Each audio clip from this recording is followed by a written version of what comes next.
I am considering starting my own investment fund, but I also recognize that I am young and have a lot to learn. My question to both of you is, how did you know you were ready to manage other people's money, and what general advice would you give to someone in my shoes? Thank you. Well, it's a very interesting question because I've faced that, I sold securities for a while, but in May of 1956, I had a number of members of my family. I'd come back from New York and they wanted me to help them out with stocks as I had earlier before I'd taken a job in New York. And I said I did not want to get in the stock sales business, but I wanted to, I enjoyed investing. I was glad to figure out a way to do it, which I did through a partnership form. But I would not have done that if I thought there was any chance, really, that I would lose them money. And what I was worried about was not how I would behave, but how they would behave. Because I needed people who were in sync with me. So when we sat down for dinner in May of 1956 with 7 people who either were related to me or one was a roommate in college and his mother, and I showed them the partnership agreement, and I said, you don't need to read this. There's no way that I'm doing anything in the agreement that there's any way that, you don't need a lawyer to read or anything of the sort. But I said, here are the ground rules as to what I think I can do and how I want to be judged.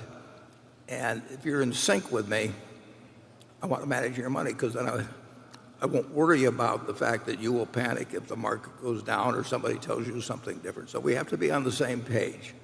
And if we're on the same page, then I'm not worried about managing your money. And if we aren't on the same page, I don't want to manage your money, because you may be disappointed when I think that things are even better to be investing and so on. So I don't think you want to manage other people's money until you have a vehicle and can reach the kind of people that will be in sync with you. I think you ought to have your own ground rules as to what your expectations are, when they should send you roses and when they should throw bricks at you, and you want to be on the same. And that's one reason we didn't have a single institution in the partnership, because institutions meant committees, and committees meant that you had some aunts that trusted you. What's that? You had some aunts who trusted you. Yeah, well, and a father-in-law that gave me everything he had in the world, and I didn't mind taking everything he had in the world, as long as he would stick with me and wouldn't get panicked by headlines and that sort of thing. And so it's enormously important that you don't take people that have expectations of you that you can't meet. And that means you turn down a lot of people. It means you probably start very small and you get an audited record. And when you've got the confidence where if your own parents came to you and they were going to give you all their money and you were going to invest for them, you've got the kind of confidence that you'll say, I may not get the best record, but I'll be sure that you get a decent record over time. That's when you're ready to go on it. Let me tell you a story that I tell young lawyers who frequently come to me and say, how can I quit practicing law and become a billionaire instead? And so I say, well, it reminds me of a story they told about Mozart. A young man came to him and he said, I want to compose symphonies, and I want to talk to you about that. And Mozart said, how old are you? And the man said, 22. And Mozart said, you're too young to do symphonies. And the guy says, but you were writing symphonies when you were 10 years old.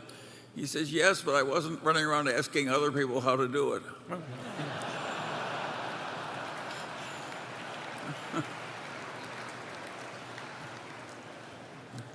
Carol, we wish you well. But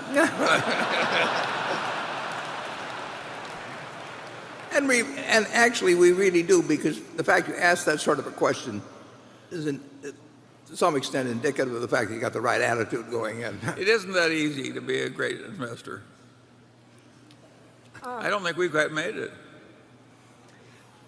This question is from Franz Tromberger of Austria and his son Leon, who are both Berkshire shareholders. And it's interesting to me that in the years we've been doing this, nobody has ever asked this question as far as I know. Their question is, Mr. Buffett, I believe it is correct that in its SEC filings, that is the Securities and Exchange Commission, Berkshire does not have to give information about foreign stocks it holds. Assuming we hold foreign stocks, could you please tell us what our 5 largest positions are?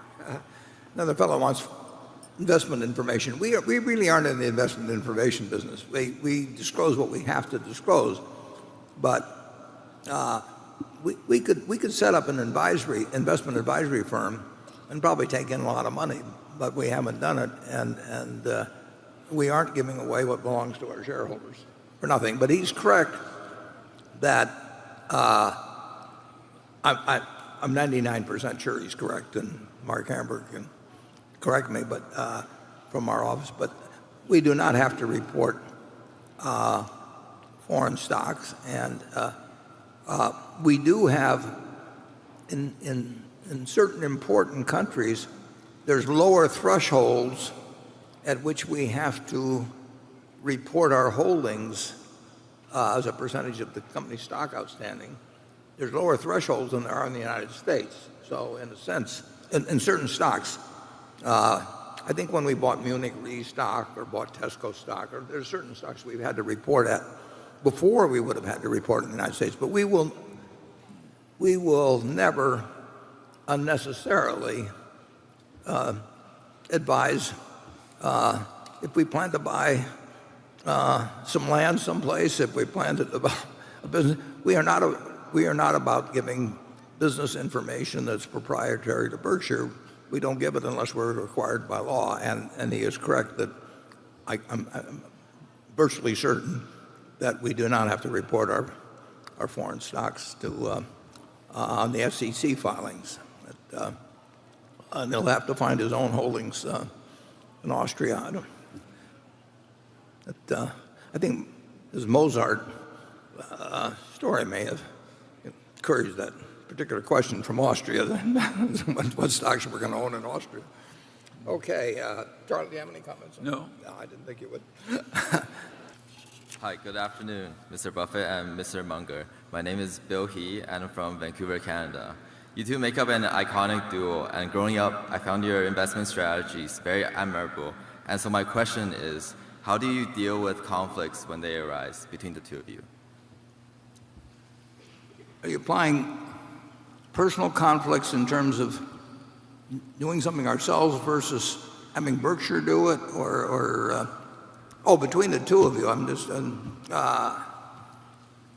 Charlie and I, literally, and people find this hard to believe, but in 60 years, we've never had an argument. We have disagreed about things, and we'll probably keep occasionally disagreeing about this or that. But if you define an argument as something where emotion starts entering into it, or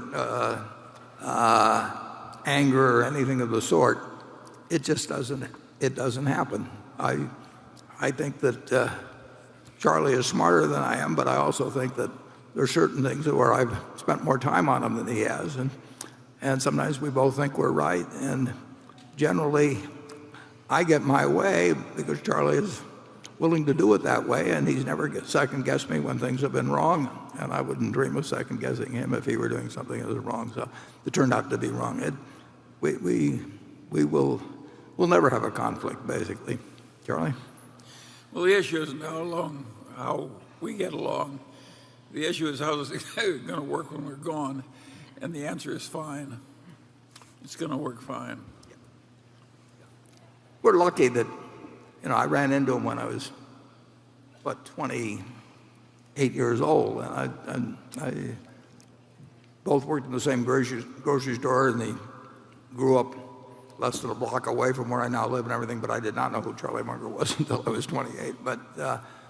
But clearly we're in sync in how we see the world, and we're in sync on business decisions, basically. Charlie would do fewer things than I would, but that's because I'm spending my time on this while he's designing dormitories or something. And we both keep busy in our own ways, and we have a lot of fun dividing the labor like we do. But you really want to work. I mean, having the right partners in life, particularly the right spouse, but particularly having the right partners in life is enormously important. I mean, it's more fun with a partner, both in personal life and in business life, and you probably get more accomplished too. But you just have a better time. It would not be any fun to do work in a little room and make a ton of money trading around securities, but never working with another human being. So I recommend finding. Well, Charlie gave some advice in the movie, finding the best person will have you, or something like that. Sort of a limited objective. But it's not hard to be happy if you're a collector and don't run out of money. Collecting is intrinsically fun. Just think, how many people who you know in your whole life who were collectors who didn't run out of money, who weren't happy collecting? That's what we've been collecting all our lives.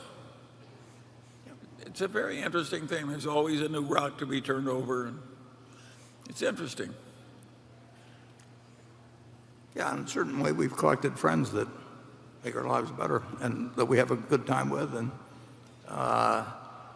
it's very important, who you select as your heroes or your friends. And I've been lucky in this. I mean, it was only because of a doctor named Eddie Davis and his wife that Charlie and I even met. But if you keep doing enough things, some will work out.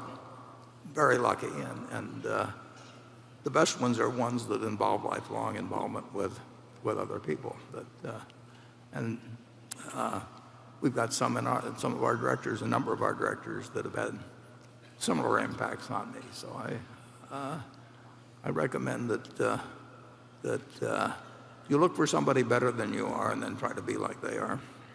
It's funny, we've lost people along the way. And when I lost Warren's secretary, I thought, my God, she was so wonderful. Gladys, we'll never get another one. Becky is better. And then we had Vern McKenzie, who was a wonderful chief financial officer. He's gone, and the current incumbent is better. We've been very lucky. And maybe the shareholders will be lucky a few more times. Yeah, we got time for a couple more. My name is John Durso, and I'm from New York. Mr. Buffett, you've said that you could return 50% per annum if you were managing a $1 million portfolio.